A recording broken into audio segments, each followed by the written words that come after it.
Hello, good morning to one and all. This is Uday, and you are watching your favorite channel, Devoted Classes. Once more, you are most welcome into your favorite channel, Devoted Classes.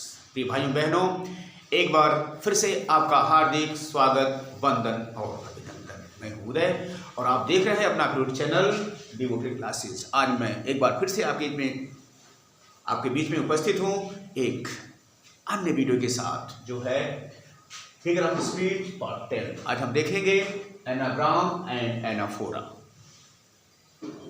क्या होते हैं? What is anagram? First let me describe what is anagram.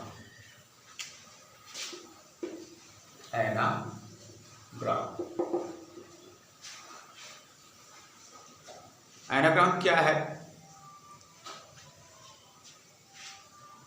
Simply we have the word play.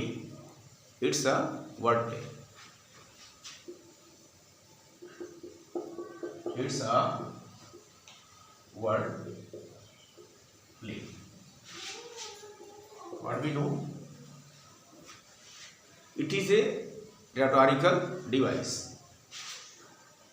R-H-E-T-O-R-I, rhetorical device.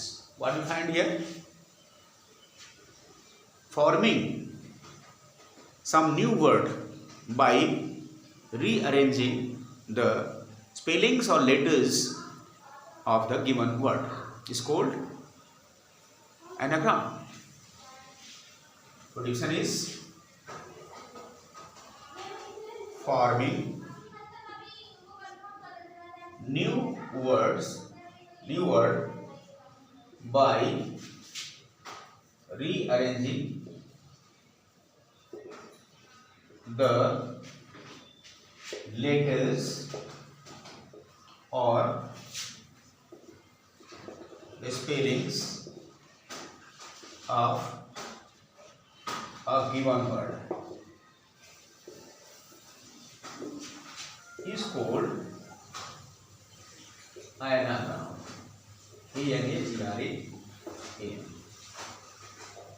Okay, जैसे मैंने पहले बता दिया, ये word play है, वर्ड गेम है, जहां पर आपको कुछ दिए हुए वर्ड से एक नया वर्ड बनाना है। क्लियर? कैसे बनाना है? जो वर्ड दिया होगा उसकी स्पेलिंग आपको देखना है और उस स्पेलिंग का यूज करते हुए एक नया वर्ड बनाना है जिसकी मीनिंग टोटली पहले वर्ड से डिफरेंट हो। फाइन, चलिए देखें एग्जाम्पल। जैसे लिया पहला एग्जाम्पल रीड। इसको हम जब रीअरेंज करेंगे तो हो सकता है DEAR, या इसको हो सकता है डेयर, DARE। यहाँ दो बन गए।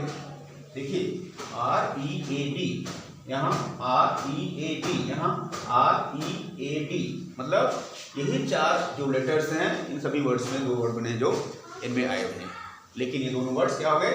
बिल्कुल नए वर्ड हो गए। क्या हो गया? एनाग्राम। क्लियर?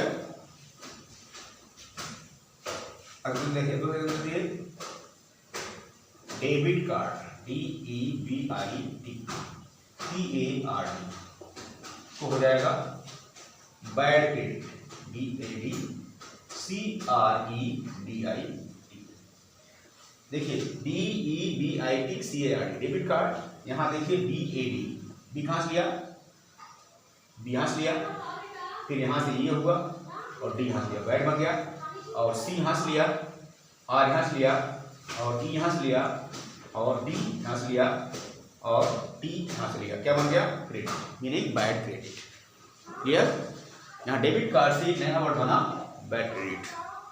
ओके, ये है आपका एनाग्राम। चलिए अब कुछ लेते हैं।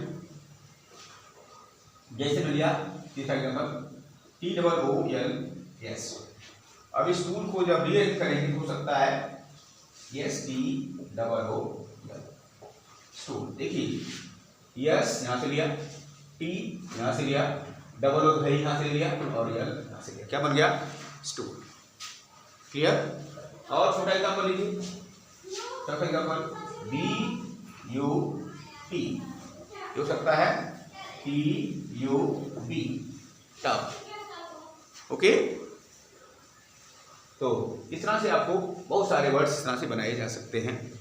अब आप प्रयास करें इस तरह के वर्ड्स खोजें जिससे आपको नए वर्ड्स बनाए जा सकते हैं by rearranging the letters of the given word. Clear? Summary हो गई क्या? कोई वर्ड दिया होगा और उस वर्ड में जो स्पेलिंग्स होंगी उनका यूज़ करते हुए हम कोई नया वर्ड बनाएंगे। इसका मतलब उसकी मीनिंग अलग होगी और सही मीनिंग होगी, मीनिंगलेस वर्ड नहीं होगा, उसकी एक नई मीनिंग होगी। यही था आपका एनाग्राम। समझ गए होंगे? Just so if you got my point, take down meaning right, take your pen and paper and write. Okay भाई बहन, एक बार अगर आप लिख लेंगे अच्छे से तो आपका कंसेप्ट वैसे भी लिखने से आधे से ज़्यादा क्लियर हो जाता है। पहले समझने की कोशिश करें और फिर उसको तुरंत लिखें। कई बार लिखेंगे तो अपने आप वैसे याद हो जाएगा और वो स्थिर हो जाएगा। खाली ओरल समझने में थोड़ी दिक्कत होगी। आज आपको याद है, कल आपको भूल जाएगा, इसलिए तुरंत आप उसको नोट करते जाएं और जैसे ही हमारी वीडियो बंद होती है, स्टॉप होती है, आप जो उसको दोबारा एक बार रिविजन करें। क्लियर? तो आपको ये कॉन्सेप्ट अच्छे से क्लियर हो जाएगा, अच्छे समझ में आ जाएगा। सो नोट डाउन, नोट कर लिए होंगे। आइए हम इसको मिटाते हैं। ये था anagram.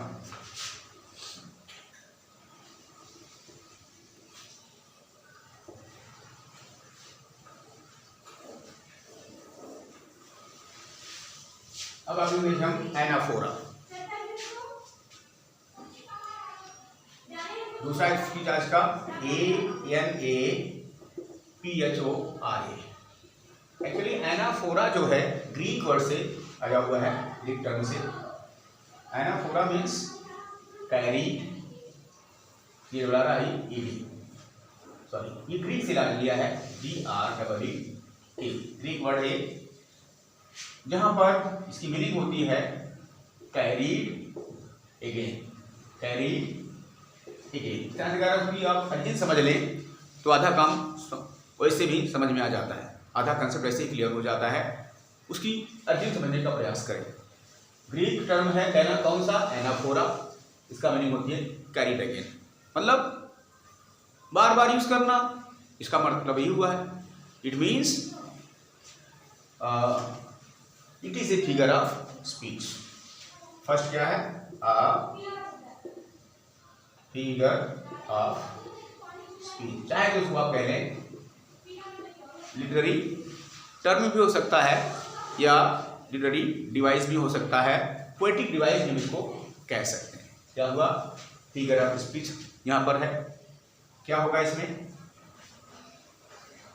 The repetition of same word in the beginning of successive clauses, sentences, phrases. Clear? Is called what? Anaphora. मतलब जब कोई वर्ड, फ्रेज या क्लोज किसी सेंटेंस के, किसी कविता की लाइन के शुरू में बार बार दोहराया जाए, उसे कहते हैं एनाफोरा। लिखें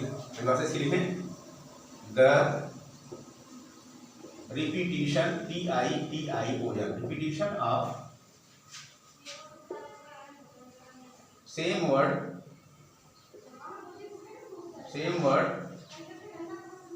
words, phrases and clauses, clauses in the beginning of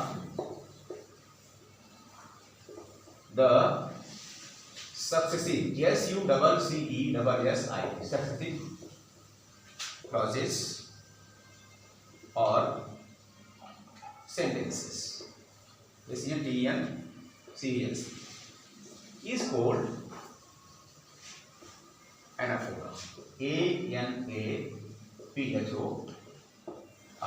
वैसे एनाफोरा का एक अर्थ हो सकता है अकरिंग मेनी टाइम्स, कई बार होना या आने केसेस में भी एनाफोरा का यूज किया जाता है। क्लियर? चलिए देखें एग्जाम्पल। पहले इसको लिखिए जल्दी से, अभी हमको एग्जाम्पल देना है। हमारा बोर्ड थोड़ा छोटा सा है इसलिए हमको बार बार इसको लिखना पड़ रहा है। Sorry for the inconvenience. लिख लिए होंगे? यस, आप लोग बहुत फास्ट हैं। That's like good student. लिख लिए होंगे? चलिए देखें इसका example.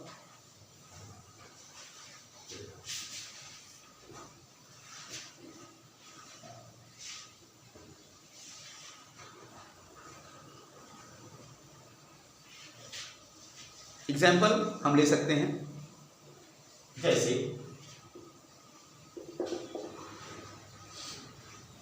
I have a book.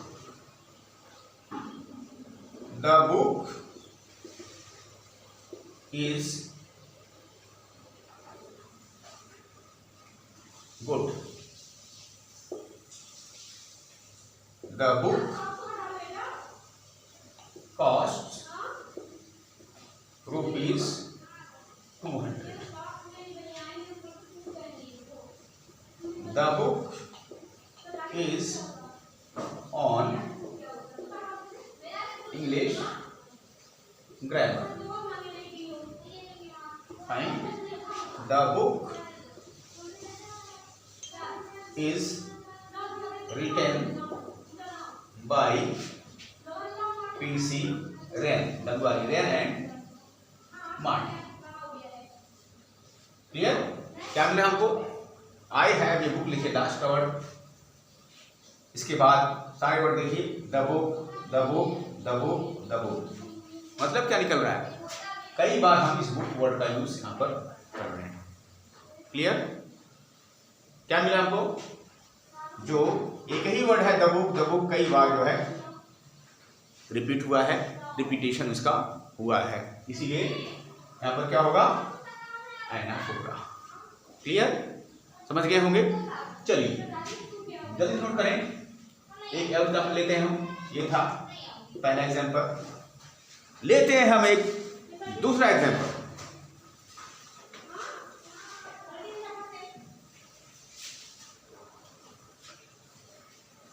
Take down as fast as you can.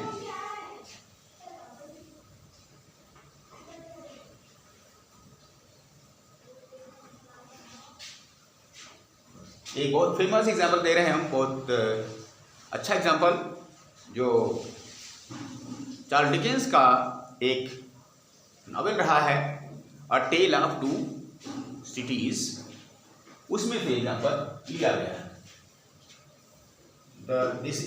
It is the best of time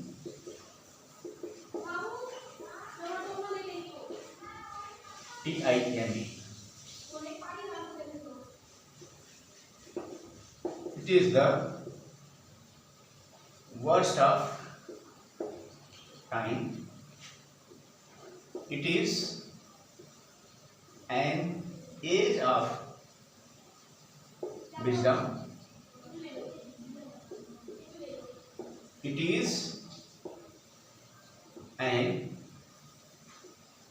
age of foolishness. यही जो लाइन्स हैं इनसे वो नावल शुरू हुआ है। कौन सा novel? From a tale of two cities, TWOCITIES by Charles Dickens, DICKENS। यहाँ से एग्जाम्पल लिया गया है और ये बहुत फेमस एग्जाम्पल है, बहुत ही इम्पोर्टेंट एग्जाम्पल है, जो कि एग्जाम में आने का चांस रहता है। इसे आप लोग नोट कर लें। क्लियर? इस तरह से मैंने आपको बताया एनाफोरा और एनाग्राम क्या होता है। क्लियर? इस तरह से अभी कई मिलेंगे आपको, अभी एपिफोरा मिलेगा, अभी और भी मिलेंगे जो रिपीटेशन से संबंधी होंगे। इसे हम जो और मिलेंगे हमें एग्जाम्पल यानी फिगर स्पीच जो रिपीटेशन से संबंध रखेंगे, इसे हम अगली वीडियो में देखेंगे। Clear? So I think that's enough today, that's enough for today. You just note down these examples and definition, try to understand as good as you can, try to understand only. Cramming is not good, cramming like parrot is not good, it will not help you so much, because you know the syllabus of TGT and PGT is very vast. How much you can cram like parrot?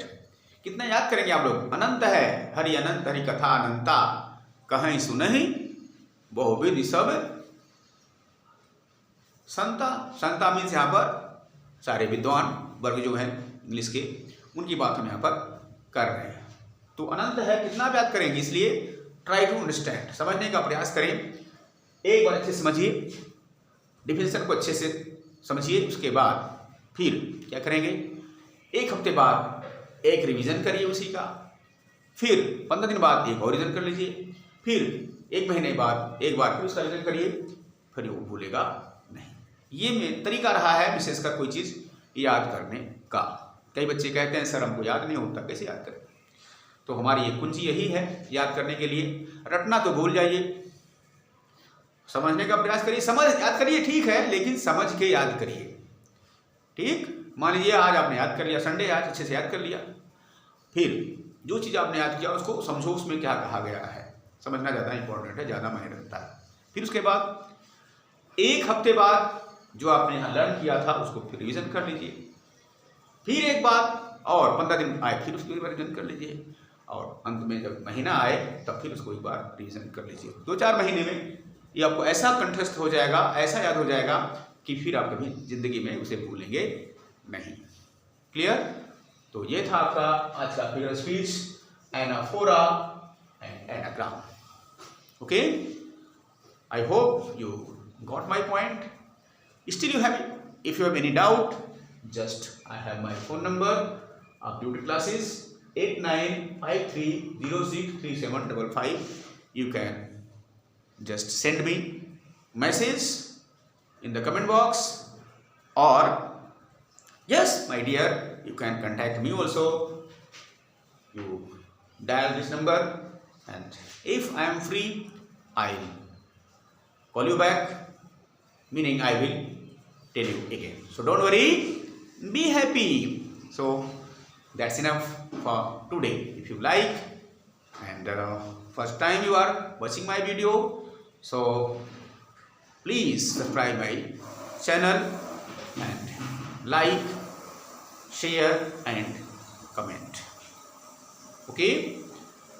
So now it's time to say goodbye, but before saying goodbye, I would like to say keep on laughing, enjoying your life, and practicing more and more.